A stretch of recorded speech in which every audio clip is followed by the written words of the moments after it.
Dear student, good morning. How are you all? Welcome to our today's class of Divine Public School. बच्चों, आज हम chapter 4 के question answer करेंगे, पर ये क्वेश्चन आंसर है अपने मौखिक। जब हम चैप्टर पढ़ते हैं तो हमें अपने मौखिक क्वेश्चन आंसरों को भी क्लियर करना आना चाहिए। जब आपका चैप्टर पूरा हो जाता है तो अपने आप बहुत सारे क्वेश्चनों के आंसर आपको मिल जाएंगे। तो हमारे इस पेज नंबर 33 में मौखिक क्वेश्चन है। फर्स्ट क्वेश्चन है हमारा, यह पत्र किसने और किसको लिखा। आपको पता है इस चैप्टर में किसने पत्र लिखा था? यस, ये पत्र चित्रिशा ने अपने छोटे भाई आशु को लिखा था। आशु को क्या प्रॉब्लम थी? आशु ने अपने पत्र में अपनी दीदी से ये प्रश्न किया था कि हमारे जो प्रधानाचार्य जी हैं वो हमें हर समय पंक्तिबद्ध होने को बोलते हैं। क्या प्रश्न किया था? कि हमें हमेशा स्कूल में पंक्तिबद्ध होने को बोलते हैं। तो चित्रिशा ने अपने छोटे भाई आशु को अपने पत्र के द्वारा बहुत अच्छी तरीके से समझाया कि हमें पंक्तिबद्ध होना बहुत आवश्यक है। मनुष्यता का एक सबसे अच्छा गुण है पंक्तिबद्ध होना। अगर हम जीवन में इस चीज़ को उतार लेंगे तो ये हमारे अनुशासन में रहेगी और हमेशा काम आएगी। तो ये बहुत अच्छी तरीके से हमने इस चैप्टर में पढ़ा कि पंक्तिबद्ध होना भी एक आवश्यक है। तो बच्चों ये 4 क्वेश्चन आए इसमें। तो ये फर्स्ट क्वेश्चन है आपका, यह पत्र चित्रिशा ने अपने छोटे भाई आशु को लिखा है। सेकंड क्वेश्चन है, पत्र में किस समस्या को उठाया गया है। अभी मैंने आपको बताया ये कौन सी समस्या थी आशु की? पत्र में अनुशासन की समस्या को उठाया गया है। अनुशासन होना हमारे लिए बहुत ज़रूरी है। अगर हम एक समाज में रहते हैं, सबसे मिलजुल कर रहेंगे तो हमें अनुशासन की पालना करना ज़रूरी है। तो ये हो गया हमारा सेकंड क्वेश्चन।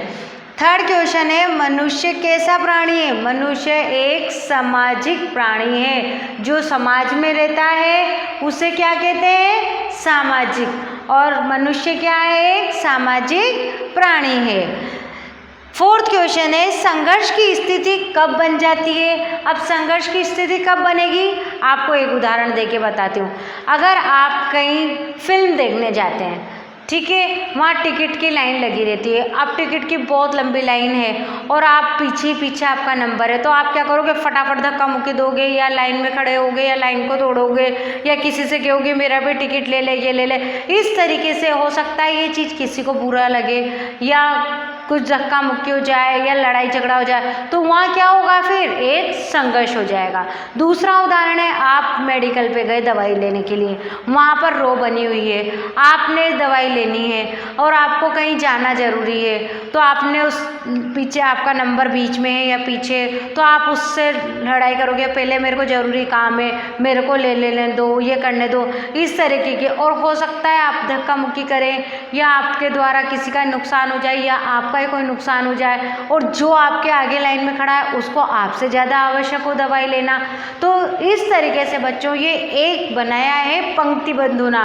जहाँ हम लाइन में खड़े होंगे वहीं हमें नंबर लेके शांति से अपना नंबर आने तक इंतज़ार करना चाहिए। और अगर हम पंक्तिबद्ध न होंगे तो संघर्ष की, टकराव की स्थिति पैदा हो सकती है। तो ये क्वेश्चन तो चाहे मौखिक थे पर फिर भी हमें इनको क्लियर करना जरूरी है, चाहे क्वेश्चन लिखित हो चाहे क्वेश्चन मौखिक हो। तो ये क्वेश्चन संघर्ष की स्थिति कब बन जाती है? पंक्तिबद्ध न होने से संघर्ष की स्थिति बन जाती है। बच्चों ये आपके पेज नंबर 33 में 1, 2, 3, 4 क्वेश्चन है। ऊपर लिखा हुआ है मौखिक प्रश्न। आप इसे अपनी नोटबुक में नहीं भी लिखें तो कोई बात नहीं, इस प्रश्न को पेंसिल से प्रश्न जहाँ ख़त्म होता है उसके आगे भी आप पेंसिल से बुक में लिख सकते हैं ताकि आपको याद रह सके। और अगर आप बुक में नहीं लिखना चाह रहे हैं तो अपनी नोटबुक में भी लिख सकते हैं। और अगर फिर भी नोटबुक में नहीं लिखे हैं तो इनका आंसर अगर आपके बुक में है तो उसको आप अंदर अंडरलाइन कर सकते हैं। तो ये हो गए बच्चों हमारे क्वेश्चन। अब आते हैं हमारे वर्तनी वैभिन्य। वर्तनी वैभिन्य यानी मानक और प्रचलित वर्तनी। कौन सी? मानक वर्तनी और प्रचलित वर्तनी। मानक वर्तनी वही है जो अभी चल रही है, जिन शब्दों का प्रयोग हम प्रेजेंट टाइम पे यानी वर्तमान में कर रहे हैं। ये उत्तर हमें कैसे लिखना है, पंक्ति हमें कैसे लिखना है, स्वतंत्र हमें कैसे लिखना है, व्यक्तियों हमें कैसे लिखना है, शांति हमें कैसे लिखना है और पंक्तिबद्ध कैसे लिखना है।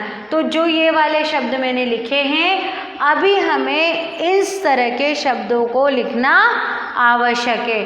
और जो ये वाले शब्द हैं जिसमें त के ऊपर इस तरीके का डंडा है, पंक्ति इस तरीके से है, स्वतंत्र में आधा न है, पंक्तियों में त पे वही लाइन और आधा, और शांति आधा न और पंक्तिबद्ध, इस तरीके से हमें नहीं लिखना है। आ गई समझ में आपको?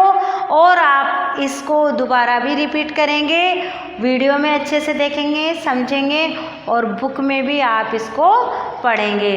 तो आज बच्चों इतना ही काफ़ी है। कल हम इसमें नेक्स्ट वीडियो में आपके और एक्सरसाइज करवाएंगे और अभ्यास कार्य करवाएंगे। Thank you.